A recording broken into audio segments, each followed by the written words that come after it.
నమస్తే. తెలంగాణ ఏర్పడ్డాక దాదాపు 10 సంవత్సరాలు అధికారంలో ఉన్న బీఆర్ఎస్ పార్టీ ఎందుకు ఇంత ఘోరంగా పతనమవుతుంది?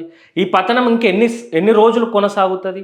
2018లో 88 ఎమ్మెల్యే సీట్లు, 2019లో కారు సారు 16 అన్నా కూడా 9 ఎంపీ సీట్లు, కాంగ్రెస్కి 3, బీజేపీకి 4 వచ్చినాయి. అప్పుడు అదే 2024కి వచ్చేసరికి కాంగ్రెస్కి 8, బీజేపీకి 8, బీఆర్ఎస్కి వచ్చేసి గుండు 0. ఎమ్మెల్యే సీట్లు 39, అందులో 10 మంది జంప్ అయిపోయారు, మొత్తం 29 ఉన్నాయి. ఎందుకు ఇంత పతనం అవుతుంది? ఆ తర్వాత వచ్చిన ఉప ఎన్నికలు చూసుకున్న సికింద్రాబాద్ కంటోన్మెంట్ అయినా, జూబ్లీ హిల్స్ అయినా ఘోరంగా బీఆర్ఎస్ పార్టీ పతనం అయిపోయింది. సర్పంచ్ ఎలక్షన్లలో అంతే, మున్సిపాలిటీ కార్పొరేషన్ ఎలక్షన్లలో అంతే. కేవలం 13 మున్సిపాలిటీలో అవుట్ రైట్గా కొట్టింది బీఆర్ఎస్ పార్టీ. 2020లో 130 మున్సిపాలిటీ కార్పొరేషన్లకు 120 కొట్టేసింది, 122 మేయర్లతో నడిపించింది. ఇప్పుడు వచ్చేసి కేవలం 13 మున్సిపాలిటీలలో బీఆర్ఎస్ పార్టీ చావకుండా బతుకున్నది. ఇన్ని ఓటములు చవి చూసినాక కూడా బీఆర్ఎస్ పార్టీ చూసి ఏం నేర్చుకున్నది?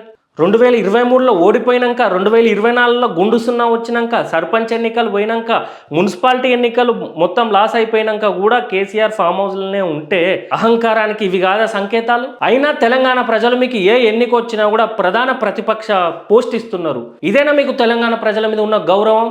అధికారంలో ఉన్నప్పుడు ప్రజల్ని ఎప్పుడు పట్టించుకున్నాం మనం? మనకు కావాల్సింది కాళేశ్వరం, గెలవడానికి ఫోన్ ట్యాపింగ్లు.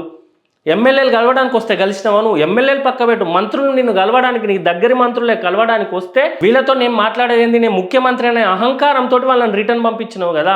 అట్లాంటి సంఘటనలు కాదా బీఆర్ఎస్ పార్టీ ఓడిపోవడానికి కారణాలు? 10 ఏళ్ళు పరిపాలించిన బీఆర్ఎస్ పార్టీకి 13 మున్సిపాలిటీలు, 0 కార్పొరేషన్లు, 0 ఎంపీ సీట్లు. ఇప్పటికే బీఆర్ఎస్ పార్టీ వాళ్ళు రివ్యూ చేసుకోవాలి. ప్రధాన ప్రతిపక్షంగా ప్రజలు మిమ్మల్ని ఎందుకు కూర్చోబెడతారంటే ఆయనతో కేసీఆర్ ఫేస్ చూసే. బీఆర్ఎస్ పార్టీకి మంచి రోజులు ఎప్పుడు వస్తాయంటే కేసీఆర్ బయటికి రావాలి, అహంకారం పోవాలి, అవినీతి ఒప్పుకోవాలి, ఆ తర్వాత నియంత పాలన తగ్గియాలి. అప్పుడే బీఆర్ఎస్ పార్టీ ఒక ట్రాక్లకు వస్తుంది. ఇన్ని ఓటముల తర్వాత అయినా బీఆర్ఎస్ పార్టీ వాళ్ళు కూర్చొని మాట్లాడుకోవాలి. మీరు మాట్లాడుకోకపోయేసరికి కల్వకుంట్ల కవిత బయటకు వచ్చి మీ ఇజ్జత్ మొత్తం తీస్తా ఉన్నది, ఉన్న నిజాలు చెప్పుకుంటా. లక్షలాది మంది కార్యకర్తల ముందు బీఆర్ఎస్ పార్టీ అధిష్టానం తల ఏడబెట్టుకుంటుంది.